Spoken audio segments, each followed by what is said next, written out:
Hi guys, ఈరోజు వీడియోలో మనం లాక్డ్ అనే మూవీ ఎక్స్ప్లెనేషన్ చూడబోతున్నాం. మూవీ 90% కార్లోనే జరుగుతుంది. చాలా ఇంట్రెస్టింగ్గా ఉంటుంది. వీడియో ఎండ్ వరకు చూడండి. ఎవరైనా ఈ మూవీని చూడాలి అనుకుంటే ఇది ప్రైమ్ వీడియోలో అవైలబుల్గా ఉంది. ఓపెన్ చేస్తే కథలో మెయిన్ క్యారెక్టర్ అయిన ఎడీని చూపిస్తారు. వీడు తన వ్యాన్ని రిపేర్ చేపిస్తాడు. దాని బిల్ చాలా ఎక్కువ అవుతుంది. తన దగ్గర మనీ లేకపోవడంతో రెంట్ మనీ ఇచ్చేస్తాడు. కానీ ఆ మెకానిక్ షాప్ వాడు మొత్తం డబ్బులు ఇస్తేనే వ్యాన్ తీసుకెళ్ళనిస్తానని చెప్తాడు.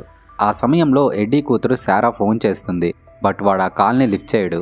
ఎడీ ఆ మెకానిక్తో ఫ్రైడే కల్లా నీ మనీ మొత్తం ఇచ్చేస్తాను, ఈ వ్యాన్ ఉంటేనే నేను డెలివరీస్ ఇవ్వగలను, నా కూతురు కూడా స్కూల్ దగ్గర వెయిట్ చేస్తుంది, తనని పికప్ చేసుకోవాలని చెప్తాడు. ఆ మెకానిక్ మాత్రం వీడి బాధను అస్సలు పట్టించుకోడు. డబ్బులు ఇస్తేనే వ్యాన్ తీసుకెళ్ళనిస్తానంటాడు. ఆ సమయంలో ఎడీ యొక్క ఎక్స్ వైఫ్ ఫోన్ చేసి, ఇంత బాధ్యత లేకుండా ఉంటున్నావు, అందుకే నిన్ను వదిలేశాను. ఈరోజు సారాని పికప్ చేసుకోవాల్సింది నువ్వే కదా, అయినా కూడా నువ్వు ఇంకా స్కూల్ దగ్గరికి వెళ్ళలేదని తిట్టి ఫోన్ పెట్టేస్తుంది. ఎడీ డబ్బులన్నీ మెకానిక్కి ఇచ్చేసి ఉంటాడు కదా, వాడి దగ్గర ఇంకా తినడానికి కూడా డబ్బులుండవు. అప్పుడు వాడికి షెడ్లో పనిచేసే వ్యక్తి యొక్క పర్స్ కనిపించడంతో నైస్గా దాన్ని కొట్టేసి అక్కడి నుంచి వెళ్ళిపోతాడు. బయటికి వచ్చిన తర్వాత ఎవడైనా రిచ్ పర్సన్ని చూసి డబ్బులు దొంగతనం చేద్దామన్నట్టు అంతా అబ్జర్వ్ చేస్తాడు. కానీ సరైన వాడు ఒక్కడు కూడా దొరకడు.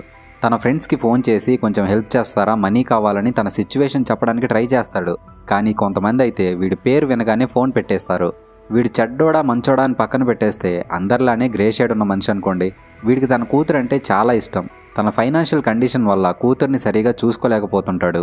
కట్ చేస్తే శారా ఫోన్ చేసి, నువ్వు ఈరోజు నన్ను పికప్ చేసుకోవడానికి రాలేదు, నెక్స్ట్ టైం అయినా సరే టైంకి రా అని లవ్ యూ చెప్పి ఫోన్ పెట్టేస్తుంది.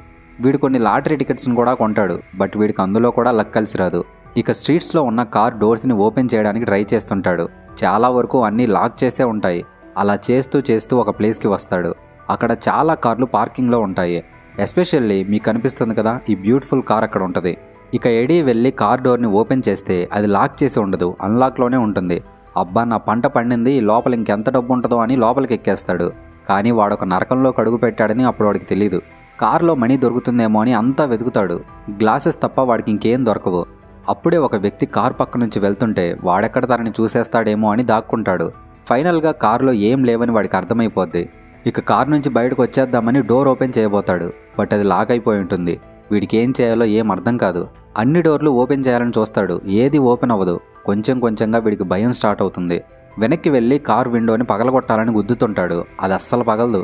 మళ్ళీ సైడ్ విండోస్ని కాల్తో తండుతాడు, అవి కూడా అస్సలు పగలవు. ఏం చేయాలో ఏం అర్థం కాని సిచ్యువేషన్లో ఆన్సర్ మీ అని ఒక ఫోన్ వస్తుంది. కానీ దాన్ని లిఫ్ట్ చేయడానికి వాడు ధైర్యం చేయడు. వెనక సీట్ దగ్గర వాడికి రాడ్ కనిపిస్తుంది. ఇక దాన్ని తీసుకొని వెనకున్న గ్లాస్ని పగలగొట్టాలని చూస్తుంటాడు. బట్ ఎంత కొట్టినా సరే అది మాత్రం పగలదు. వీడికి తెలియని విషయం ఏంటంటే ఆల్రెడీ ఆ కార్లో ఉన్న కెమెరాస్ నుంచి ఫోన్ చేసిన వాడే ఎడీని గమనిస్తుంటాడు. ఎడీ లిఫ్ట్ చేసేంత వరకు వాడు మాత్రం ఫోన్ చేస్తూనే ఉంటాడు. అది రింగ్ అవుతూనే ఉంటుంది. తర్వాత ఎడీ ఫ్రంట్ సీట్కి వచ్చి డోర్ ప్యానల్ మొత్తం తీసేస్తాడు. ఆ టైంలో వాడి చెయ్యికి బాగా గాయమై బ్లీడింగ్ అవుతుంది. ఎడీ తన ఫోన్ తీసుకుని ఎవరికైనా ఫోన్ చేద్దామని ట్రై చేస్తాడు. బట్ కార్ లోపల సిగ్నల్స్ ఉండవు. వేరే దారి లేక ఇంకేం చేయాలో తెలియక కొంచెం ధైర్యం తెచ్చుకొని ఆ కాల్ లిఫ్ట్ చేస్తాడు. అప్పుడు కార్ ఓనర్ విలియం ఎడీతో మాట్లాడడం స్టార్ట్ చేస్తాడు. ఎడీ చాలా కోపంతో నన్నిక్కడి నుంచి బయటికి వెళ్ళడమని విలియంని బాగా తిడుతుంటాడు. కారులో దొంగతనానికి వచ్చిన వాడికే అంతుంటే కార్ ఓనర్ ఏం తక్కువడు కాదు కదా. ఆల్రెడీ విలియం కార్ మీద 6 సార్లు దొంగలు అటాక్ చేసి దొంగతనాలు చేసుంటారు. అందువల్ల విలియం తన కారుని చాలా ప్రొటెక్టివ్గా, లోపలికి ఎవడైనా దొంగ ఎక్కితే వాడికి ఒక జైల్లో ఉండేలాగా తయారు చేపిస్తాడు. ఈసారి ఎవడన్నా తన కారులో దొంగతనం చేయాలి అనుకుంటే వాడికి బుద్ధి వచ్చేలా చేయాలనుకుంటాడు. ఎడీ ఊరికే తిడుతుండడంతో విలియం కరెంట్ షాక్ ఇస్తాడు. విలియం తన కారులో ఉన్న సీట్స్కి కరెంట్ షాక్ ఇచ్చేలా రెడీ చేపించుకుంటాడనమాట. నిజం చెప్పాలంటే విలియం తన దగ్గర ఉన్న రిమోట్తో కార్ని పూర్తిగా కంట్రోల్ చేయగలుగుతాడు. ఎడీకి సహనం నశించి ఎలాగైనా బయటపడాలని తన దగ్గర ఉన్న గన్తో విండోని షూట్ చేస్తాడు. కానీ ఆ గ్లాస్ బుల్లెట్ ప్రూఫ్ అవడంతో బుల్లెట్స్ బౌన్స్ అయ్యి వెనక్కి వచ్చి వాడి కాల్లోనే దిగుద్ది. వాడికి నొప్పితో గట్టిగా అరుస్తూ ఏడుస్తుంటాడు. ఆ టైంలో ఒక ఆమె కార్ పార్క్ చేసి ఎడీ ఉన్న కారు పక్క నుంచే వెళ్తుంటది. వీడామెను చూసి హెల్ప్ హెల్ప్ అని గట్టిగా అరుస్తుంటాడు. ఆమె కారు వైపు చూసి అక్కడికి వస్తుంటే, ఇక నాకు హెల్ప్ దొరికింది, నేను బయటపడొచ్చని వీడు కొంచెం రిలాక్స్ అవుతాడు. బట్ ఎడీ అరిచే అరుపులు కానీ వీడు లోపల ఉన్నట్టుగా బయటికి కనిపించడం కానీ జరగదు. ఆమె అక్కడికి వచ్చి లిప్స్టిక్స్ వేసుకుని వెళ్ళిపోద్ది. ఎడీకి బాగా బ్లీడింగ్ అవుతుంటుంది. నొప్పితో అరుస్తూ అట్లీస్ట్ పోలీసులకైనా ఫోన్ చేయి, నో ప్రాబ్లం, జైలుకైనా వెళ్తానని అంటాడు. బట్ విలియంకి పోలీసులు న్యాయం చేస్తారని నమ్మకం ఉండదు. సో విలియం పోలీసులకి ఫోన్ చేయడు. కనీసం అంబులెన్స్ కన్నా ఫోన్ చేయి, నాకు ట్రీట్మెంట్ చాలా అవసరం, బ్లీడింగ్ అవుతుందని చెప్తాడు. అప్పుడు విలియం తనొక డాక్టర్ అనే విషయం వాడికి రివీల్ చేస్తాడు. ఒక పక్క ఎడీకి బుల్లెట్ తగిలి బ్లడ్ పోతుంటే విలియం ఆ కారు గురించి చెప్పడం స్టార్ట్ చేస్తాడు. ఇప్పుడు నేనున్న సిచ్యువేషన్లో నీ కారు గోల నాకెందుకురా బాబు, నాకు బ్లీడింగ్ అవుతుంది, నేను వెంటనే హాస్పిటల్కి వెళ్ళాలి, నన్ను బయటకు వదిలిపెట్టని 911కి ఫోన్ చేస్తాడు. బట్ కార్లో సిగ్నల్స్ లేవు కదా, ఆ ఫోన్ కూడా వెళ్ళదు. అప్పుడు విలియం ఎడీతో, నువ్వు ఎక్కిన ఈ కార్ని నేను ఒక పెద్ద ట్రాప్ లాగా రెడీ చేశాను, నువ్వే వచ్చి ఆ ట్రాప్లో ఇరుక్కున్నావు, కారు లోపల ఎటువంటి సెల్యులార్ నెట్వర్క్స్ పనిచేయవు, నేను జామర్తో మొత్తం ఆపేశానని చెప్తాడు. ఇక్కడ మీకు చిన్న డౌట్ వచ్చుండాలే, జామర్ పెడితే మరి విలియం ఎలా కాల్ చేశాడని. నిజానికి విలియం కాల్ చేయలేదు, తన కార్ మొత్తాన్ని ఒక ట్రాప్ లాగా రెడీ చేయించుకున్నాడు కదా. కార్లో ఇంటర్నల్గా స్పీకర్స్, మైక్రోఫోన్లతో ఒక కమ్యూనికేషన్ డివైస్ని ఇన్స్టాల్ చేపిస్తాడు.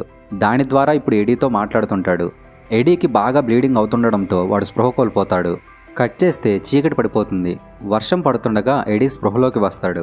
వాడు నిద్ర లేచే టైంకి వాడి చేతి గాయానికి, కాలికి తగిలిన బుల్లెట్ గాయానికి విలియం ట్రీట్మెంట్ చేసుంటాడు. బ్యాగ్లో తినడానికి ఏమైనా ఉన్నాయా అని చూస్తే పెద్దగా ఏమీ ఉండవు, వాటర్ కూడా అయిపోయి ఉంటాయి. ఆ రాత్రి ఇంకలా గడిచిపోతుంది. నెక్స్ట్ డే విలియం మళ్ళీ కాల్ చేసి తన లైఫ్లో జరిగిన ఒక ఇన్సిడెంట్ని ఎడీతో షేర్ చేసుకుంటుంటాడు. నన్ను కారులో బంధించి నువ్వేంట్రా నీ లైఫ్ స్టోరీ చెప్తున్నావని ఎడీకి బాగా కోపం వస్తుంది. అసలు నా నుంచి నీకేం కావాలి, ప్రజెంట్ నాకు ఫుడ్ అండ్ వాటర్ ఇస్తేనే నీతో మాట్లాడతానని విలియంని తిడతాడు. విలియంకి కోపం వచ్చి ఎడీకి మళ్ళీ కరెంట్ షాక్ ఇస్తాడు. ఆ తర్వాత కారులో ఏసీని బాగా పెంచి మ్యూజిక్ని హై వాల్యూమ్లో పెడతాడు. ఎడీ విలియంని ఎప్పుడు తిట్టినా సరే ఇంకా వాడికి కరెంట్ షాక్ ఇస్తూనే ఉంటాడనమాట. కాసేపటి వరకు ఎడీకి అంతా బాగానే ఉంటుంది, మ్యూజిక్ హై వాల్యూమ్లో ఉన్నా కూడా ఏం పర్లేదులే అనుకుంటాడు. ఒక 1 అవర్ 2 అవర్స్ ఇలా ఉంటే ఓకే, కానీ పగలంతా ఆ చలికి తట్టుకోలేక, మ్యూజిక్ బాధ పడలేక ఎడీ నరకం అనుభవిస్తాడు. సాయంత్రం అయ్యే సమయానికి వాడింకా చలికి వణికిపోతూ సీట్ కవర్స్ని కప్పుకుంటాడు. చాలాసేపు అయిన తర్వాత విలియం కాల్ చేయడంతో ఎడీ కాల్ని లిఫ్ట్ చేసి, నిన్న అలా తిట్టినందుకు నన్ను క్షమించు, ఇంకెప్పుడు అలా తిట్టనని సిన్సియర్గా క్షమాపణ కోరతాడు. అందువల్ల విలియం ఏసీని ఆఫ్ చేస్తాడు. నెక్స్ట్ డే విలియం మళ్ళీ ఫోన్ చేస్తాడు. అప్పుడు ఎడీకి పక్కనే ఒక బిల్డింగ్ బాల్కనీలో ఎవరో ఒక వ్యక్తి ఫోన్ మాట్లాడుతున్నట్టుగా కనిపిస్తుంది. ఎడీ మళ్ళీ కోపంతో విలియంని తిట్టడంతో విలియం మళ్ళీ కరెంట్ షాక్ ఇస్తాడు. ఇది ఇక కంటిన్యూస్గా జరుగుతూనే ఉంటుందిలేండి, వాడు తిట్టడం, వీడు కరెంట్ షాక్ ఇవ్వడం. ఎడీ విలియంతో, నువ్వు ఇక్కడ నన్ను బంధించావు, ఒకవేళ నువ్వు నన్ను చంపేసినా డిస్పోజ్ చేయడం అనేది చాలా కష్టమైన పని, నువ్వు తప్పించుకోలేవు, అయినా నేను ఎవరిని చంపలేదు కదా, నా దగ్గర ఉన్న గన్ కూడా నాకు ప్రొటెక్షన్ కోసం మాత్రమే, నువ్వు ఒక సైకోపాత్ లాగా నన్ను చంపాలని చూస్తున్నావని అంటాడు. అప్పుడు విలియం, నిన్ను చంపేసినా సరే ఈ పోలీసుల నుంచి నేను ఈజీగా తప్పించుకోగలను, నాకు అది పెద్ద ప్రాబ్లం కాదు, సిస్టంతో పెట్టుకుంటే ఎలాగూ న్యాయం జరగదు, అందుకే నీలాంటి వాళ్ళని నేనే శిక్షిస్తాను, నాకిప్పుడు క్యాన్సర్ ఫైనల్ స్టేజ్లో ఉంది, ఇంకా నేను 4-5 నెలలకు మించి ఎక్కువ బతకను, ఈలోపు నీలాంటి వాళ్ళతో బాగా ఆడుకుంటానని అంటాడు. విలియం ఎడీతో, నీ సోషల్ సెక్యూరిటీ నెంబర్ చెప్పు, నీ మీద కానీ ఎటువంటి కేసులు లేకపోతే నువ్వు ఫస్ట్ టైం ఇలా చేసావు కాబట్టి నిన్ను వదిలేస్తాను, ఇన్ కేస్ నీ మీద కేసులుంటే మాత్రం నీ చేతి వేళ్ళని నేను నరికేస్తానని అంటాడు. ఎడీ మాత్రం తన నెంబర్ని చెప్పడు. అందుకని విలియం మళ్ళీ మ్యూజిక్ని పెట్టి ఈసారి టెంపరేచర్ని చాలా పెంచుతాడు. ఆ వేడికి తట్టుకోలేక ఎడీ బట్టలన్నీ విప్పేస్తాడు. తాగడానికి వాటర్ లేక ఇంతకుముందు తను బాటిల్లో పోసిన యూరిన్ని తాగాలని ట్రై చేస్తాడు. కానీ వాడంత ధైర్యం చేయలేక ఆ బాటిల్ని పక్కన పెట్టేస్తాడు. అప్పుడు విలియం కాల్ చేసి, నీ సోషల్ సెక్యూరిటీ నెంబర్ చెప్పు, నేను టెంపరేచర్ని తగ్గించేసి నీకు వాటర్ కూడా ఇస్తానని అంటాడు. వాడున్న సిచ్యువేషన్లో ఇక కాంప్రమైజ్ అయిపోయి నెంబర్ చెప్పేస్తాడు. అప్పుడు విలియం ఎడ్తో, నీ ముందు సీట్ దగ్గర వాటర్ బాటిల్ ఉంది, తీసుకోమని చెప్తాడు. ఎడీ ఆ వాటర్ బాటిల్ తీసుకొని మొత్తం తాగేస్తాడు. కట్ చేస్తే ఎడీ తన దగ్గర మిగిలిన లాస్ట్ లాటరీ కార్డ్ని స్క్రాచ్ చేస్తాడు. అప్పుడు తనకి $500 లాటరీ తగలడంతో హ్యాపీగా నవ్వుతాడు. విలియం ఎందుకు నవ్వుతున్నావని అడిగితే, నా వ్యాన్ తెచ్చుకోవడానికి నాకు కొంచెం డబ్బులు కావాలి, నాకు ఒక లాటరీ తగిలింది, ఇక నా ప్రాబ్లం సాల్వ్ అయినట్టే అని అంటాడు. ఇక ఎడీ విలియంకి సిన్సియర్గా సారీ చెప్పి దయచేసి నన్ను ఇక్కడి నుంచి వదిలిపెట్టని అడుగుతాడు. బట్ విలియం మాత్రం వాడిని అసలు వదిలిపెట్టాలనుకోడు. దానికి విలియం, నువ్వు అనుకున్నట్టుగానే నేను కొంచెం సైకోగాన్ని, నీ సిచ్యువేషన్ చూసి నాకేం బాధ కలగడం లేదు, కాకపోతే నువ్వు సిన్సియర్గా సారీ చెప్పావు కాబట్టి నీకు ఒక కుకీ ఇస్తానని గ్లవ్ బాక్స్ని ఓపెన్ చేస్తాడు. అప్పటికే ఎడీకి చాలా ఆకలిగా ఉంటుంది. సో వెంటనే దాన్ని తీసుకుని తింటూ గ్లవ్ బాక్స్ వెనక ఒక బటన్ ఉందని గమనిస్తాడు. అదే సమయంలో విలియంకి ఏదో ఫోన్ రావడంతో మళ్ళీ వస్తానని చెప్పి విలియం అక్కడి నుంచి వెళ్ళిపోతాడు. అప్పుడు ఎడీ పైకి చూడగా బాల్కనీలో ఉన్న వ్యక్తి కూడా వెళ్ళిపోతాడు. అతన్ని తనని బంధించాడని ఎడీకి అర్థమవుతుంది. ఎడీ ఫ్రంట్ సీట్కి వెళ్ళి కెమెరా దగ్గర మిడిల్ ఫింగర్ని చూపిస్తాడు. మామూలుగా అయితే ఎడీ ఇలాంటి పనులు చేసినప్పుడు విలియం షాక్ ఇస్తాడు కదా. ఈసారి కరెంట్ షాక్ ఇవ్వకపోవడంతో విలియం వెళ్ళిపోయాడని ఎడీకి కన్ఫర్మ్ అవుద్ది. గ్లవ్ బాక్స్ని పగలగొట్టి కిందున్న బటన్ ఏంటని ఫోటో తీస్తాడు. ఆ ఫోటో చూసిన తర్వాత అది పవర్ బటన్ని ఎడీకి అర్థమై దాన్ని ఆపాలని చూస్తాడు. ఈలోపు విలియం వచ్చేసి ఎడీ అలా చేయడం చూసి కరెంట్ షాక్ ఇస్తాడు. ఇకపై నీ చేతులు నాకు కనిపించేలా ఉంచమని ఎడీకి వార్నింగ్ ఇస్తాడు. కట్ చేస్తే ఆ రోజు కూడా గడిచిపోతుంది. నెక్స్ట్ డే మార్నింగ్ ఎడీ ఫ్రంట్ సీట్లో కూర్చొని నీరసంగా ఉన్నట్టు యాక్టింగ్ చేస్తూ కాలితో పవర్ బటన్ ఆపాలని ట్రై చేస్తుంటాడు.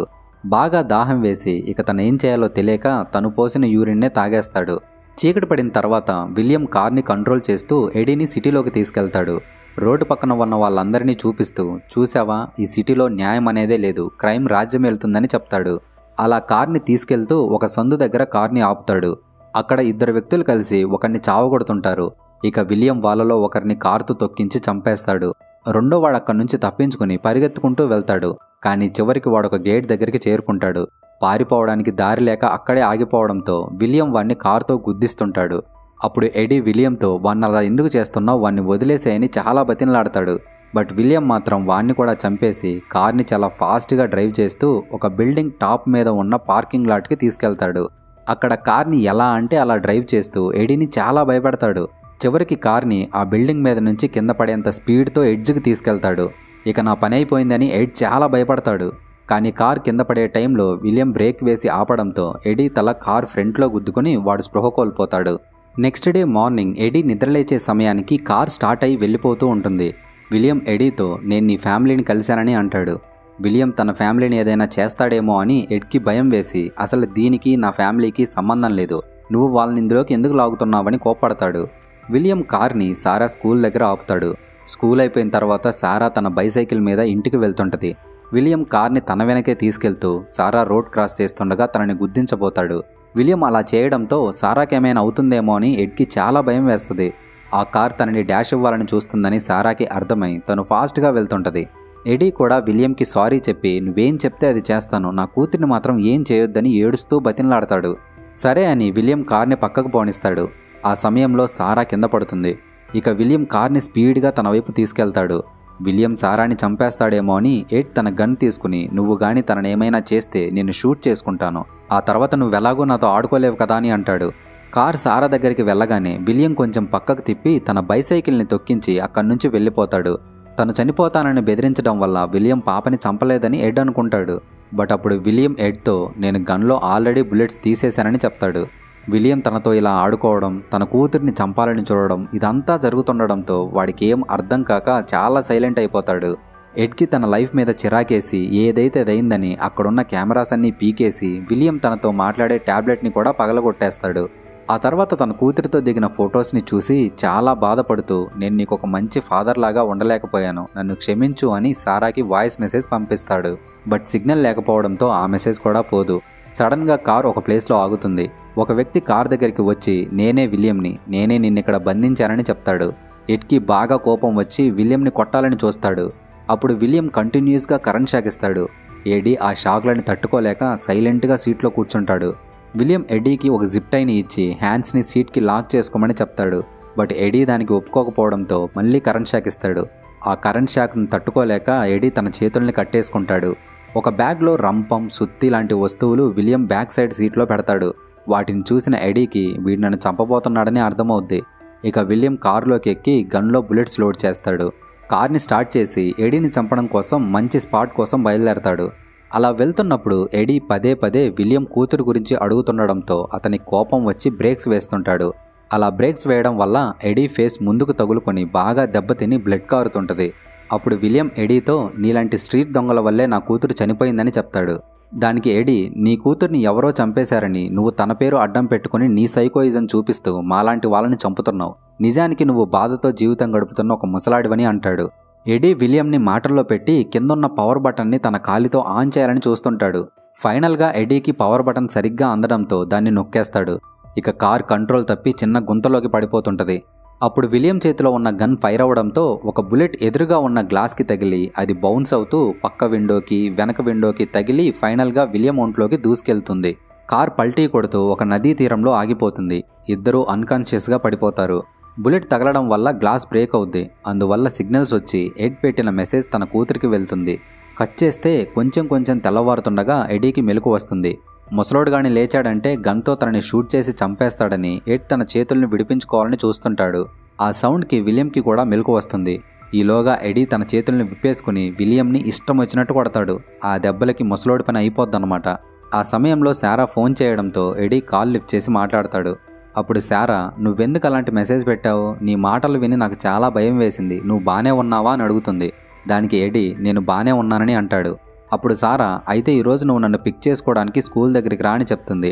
ఎడీ సరే అని చెప్పి కాల్ పెట్టేస్తాడు. అప్పటికే కార్ బర్న్ అవ్వడం స్టార్ట్ అవుతుంది. ఎడీ వెంటనే వెనక్కి వెళ్ళి ఒక సుత్తిని తీసుకుని వెనక గ్లాస్ని బ్రేక్ చేసి కారు నుంచి బయటకు వచ్చేస్తాడు. తను బయటకు రాగానే కారు మొత్తం కాలిపోతుంది. కట్ చేస్తే ఎడీ డైరెక్ట్గా రిపేర్ షాప్కి వెళ్ళి డబ్బులు ఇచ్చేసి తన వ్యాన్ ఇవ్వమంటాడు. మెకానిక్ వ్యాన్ రెడీ అవ్వడానికి ఇంకా కాస్త టైం పడుతుందని చెప్తాడు. అప్పుడు ఎడీకి విలియం సారా బైసైకిల్ని తొక్కించేశాడు కదా అని గుర్తొస్తుంది. తను వ్యాన్ వద్దనుకుని ఒక సైకిల్ని కొని దాంతో స్కూల్ దగ్గరికి వెళ్తాడు. ఇక తన కూతుర్ని హగ్ చేసుకుని చాలా ఎమోషనల్ అయ్యి ఏడుస్తాడు. ఎడీ తన కూతుర్ని హగ్ చేసుకుని ఏడుస్తుండగా మూవీ ఎండ్ అయిపోతుంది. మనం మళ్ళీ మరో వీడియోతో కలుద్దాం. అంతవరకు టేక్ కేర్, బాయ్.